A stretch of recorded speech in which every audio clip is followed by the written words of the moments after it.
욥기 40장 6절에서 14절 말씀. 그때 여호와께서 폭풍우 가운데에서 욥에게 일러 말씀하시되 너는 대장부처럼 허리를 묶고 내가 네게 묻겠으니 내게 대답할지니라.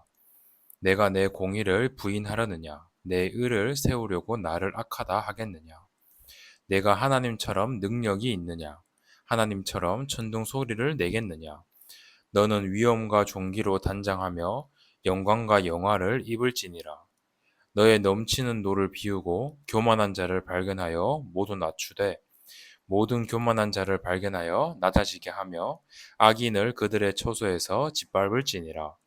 그들을 함께 진토에 묻고 그들의 얼굴을 싸서 은밀한 곳에 둘지니라. 그리하면 내 오른손이 너를 구원할 수 있다고 내가 인정하리라. 아멘. 오늘 말씀에 하나님께서는 욥에게 다시 말씀하시면서 너는 대장부처럼 허리를 묶으라고 하십니다. 이는 욥에게 다시 시작해야 될 것을 이야기하십니다. 하나님은 욥에게 스스로 의로움을 주장하면서 하나님의 공의를 부정하려고 하느냐고 묻습니다. 욥의 문제는 단순히 고난의 이유를 묻는 데 있지 않았습니다. 욥은 점점 그 문제에 대한 질문을 하다가 그 가운데 자신의 의를 강조하게 되었고 결국 하나님의 공의까지 의심하게 되는 상황이 되게 되어진 것입니다. 하나님은 그것을 완전히 드러내십니다. 네가 하나님처럼 능력이 있느냐고 하나님은 욥에게 네가 어떤 능력이 있고 어떤 권세가 있는지 하나님과 차이를 일깨우십니다. 천둥 같은 하나님의 음성, 스스로 영광과 존귀를 입는 것, 이런 것들은 하나님만이 하실 수 있는 것입니다. 하나님께서 이거를 자기가 할 수 있다고 욥에게 단순히 힘자랑을 하신 것이 아닙니다. 하나님의 공의를 집행할 수 있는 권세가 세상을 바로잡을 수 있는 능력이 오직 하나님께만 있음을 이야기하고 계신 것입니다. 욥에게 너에게 이런 것이 있는지를 물으시면서 결국은 인간은 스스로를 구원할 수도 없고 세상을 다스릴 수도 없는 연약한 존재임을 다시 한번 일깨워주고 있는 것입니다. 욥은 긴 논쟁 속에서 자신을 변호하면서 점점 하나님의 성품을 자꾸 오해하는 발언들을 하게 되었습니다. 하나님은 내 의를 세우려고 나를 악하다 하겠냐고 말씀하셨습니다.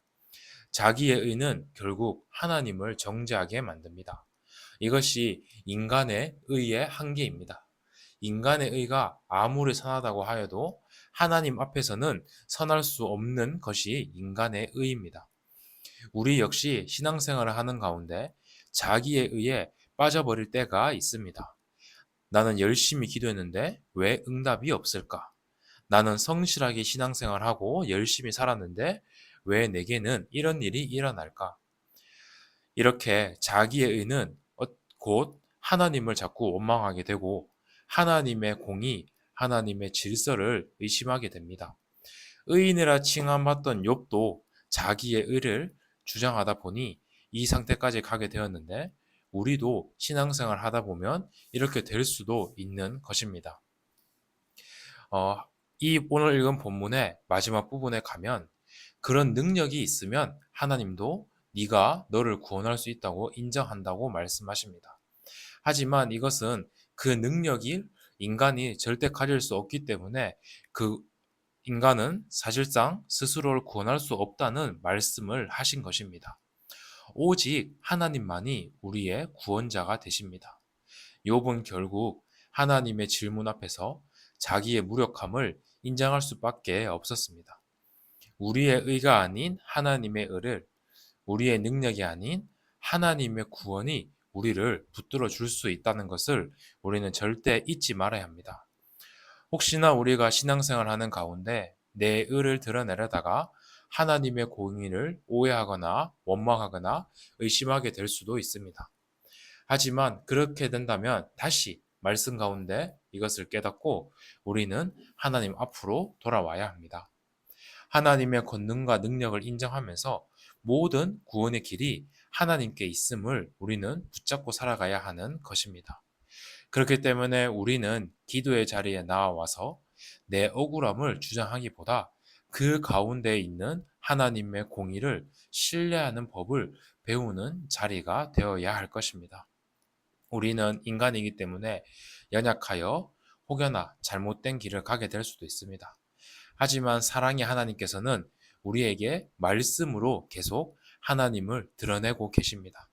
우리는 말씀 가운데, 특히 이 기록된 성경 말씀 가운데, 또 예배 가운데 함께 모여서 말씀을 나누고 예배 드리는 가운데 우리는 하나님 앞으로 돌아가는, 하나님의 공의를 인정하고 하나님의 구원을 기억하는 오늘 하루도 되시기를 바랍니다.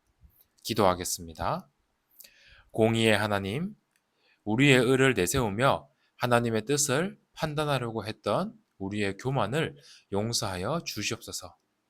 우리는 스스로 구원할 수 없는 연약한 존재임을 고백합니다. 오직 하나님의 의와 하나님의 구원만을 붙들게 하여 주시옵소서. 살아계신 예수 그리스도 이름으로 기도드립니다. 아멘.